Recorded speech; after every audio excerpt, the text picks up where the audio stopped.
আসসালামু আলাইকুম। সবাইকে আমার ক্লাসে স্বাগত জানাচ্ছি। আমরা 19তম শিক্ষক নিবন্ধনের আজকে কয়েকটি অঙ্ক করাবো।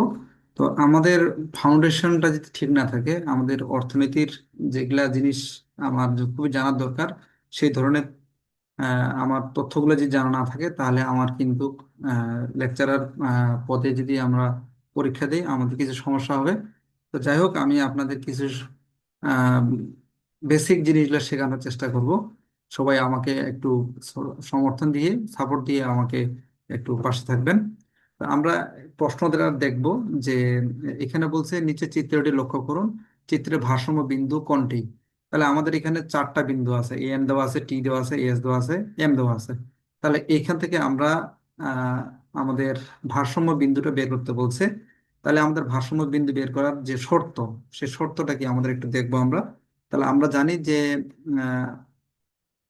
আহ, বাজার ভারসাম্য অর্থাৎ পারফেক্ট কম্পিটিশন এবং ইমপারফেক্ট কম্পিটিশনের জন্য দুইটা শর্ত আমরা কথা বলি।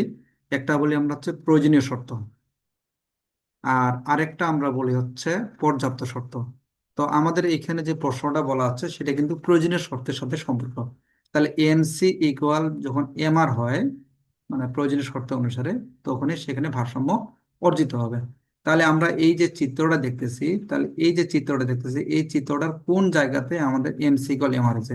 তাহলে আমরা কিন্তু দেখতেই পাচ্ছি এই যে এন, অর্থাৎ এই যে বিন্দুটা আমি একটু মার্কিং করে দিচ্ছি, এই বিন্দুটাতে আমাদের কিন্তু বাজার ভারসাম্যের শর্ত পালিত হয়েছে। তাহলে আমরা বলবো যে কোন বিন্দুতে আমাদের ভারসাম্য বিন্দু হবে, তাহলে আমাদের ভারসাম্য বিন্দু হবে এন। এরপর আমাদের একই রকম একটু প্রশ্ন, একটু একটু আলাদা।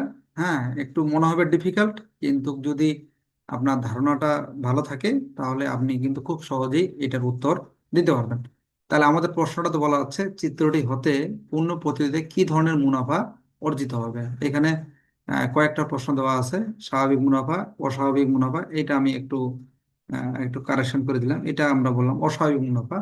তারপর আমরা বলতেছি স্বল্প মুনাফা, আর একটা বলতেছি যে ক্ষতি বা লোকসান।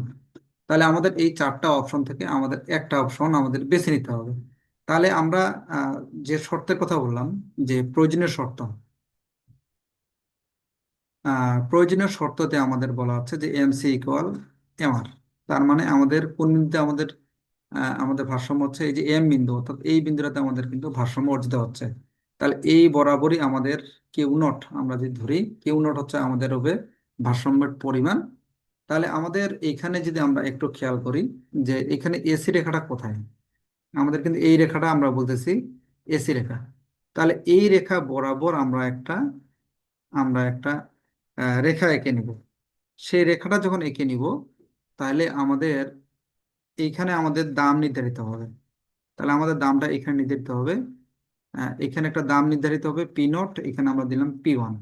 আচ্ছা, আমরা যদি একটু দেখি যে উম, আচ্ছা, এসিটা হলো এইটা, এসি যদি হয় তাহলে এইখানে আমাদের দাম নির্ধারণ হচ্ছে। তাহলে মানে খরচের জন্য খরচের জন্য আমরা যদি দাম নির্ধারণ করি, তাহলে কোথায় হয়, তাহলে কিন্তু আমাদের দাম নির্ধারণ হবে কিন্তু P1। আর আমরা যদি বলি যে আয়ের জন্য, আয়ের জন্য আমাদের দাম কোথায় হবে, তাহলে আয়ের জন্য আমাদের দাম হবে কিন্তু P0। আচ্ছা, আপনারা বলুন তো যে এখানে P0 না P1 কোনটা বড় হবে। তাহলে আমরা কিন্তু চিত্রতে দেখা পাচ্ছি যে P0 বড় এবং P1 ছোট। তার মানে আমরা বলবো আয় বেশি আর আমাদের ব্যয় কি কম। তাহলে এইরকম অবস্থায় যদি আমাদের তৈরি হয়, তাহলে এই অবস্থাটাকে আমরা বলবো যে অস্বাভাবিক মুনাফা। তাহলে আমাদের এটার উত্তর হবে কি আমাদের অস্বাভাবিক মুনাফা। তো এই ধরনের প্রশ্ন আসলে আপনারা একটু মানে মনোযোগী হবেন, যেন আপনারা একটু ঠান্ডা হবে, একটু মাথাটাকে একটু পরিশ্রম করে আপনারা পরীক্ষা রুমে আপনারা এই ধরনের প্রশ্ন উত্তর দেওয়ার চেষ্টা করবেন। এরপরে আমরা আরেকটা অঙ্ক করব, যে আমাদের এখানে কিন্তু বলা আছে যে চিত্রটি হতে মুনাফা বা ক্ষতির পরিমাণ বের করুন। তাহলে আমাদের এই লেভেলটাতে আমরা কি পাবো, আমরা কিন্তু পাবো মডার্ন। আমরা কিন্তু এর আগের স্লাইডে দেখলাম এটা ছিল।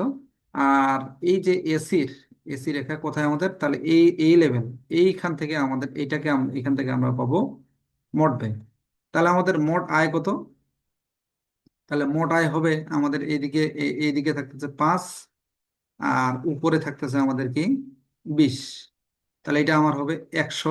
আর মোট ব্যয় যদি আমরা বলি, মোট ব্যয় কত হবে, তাহলে আমাদের এদিকে 5 আর এদিকে আমাদের কত, 10। তাহলে 5 × 10 তাহলে কত হবে, 50।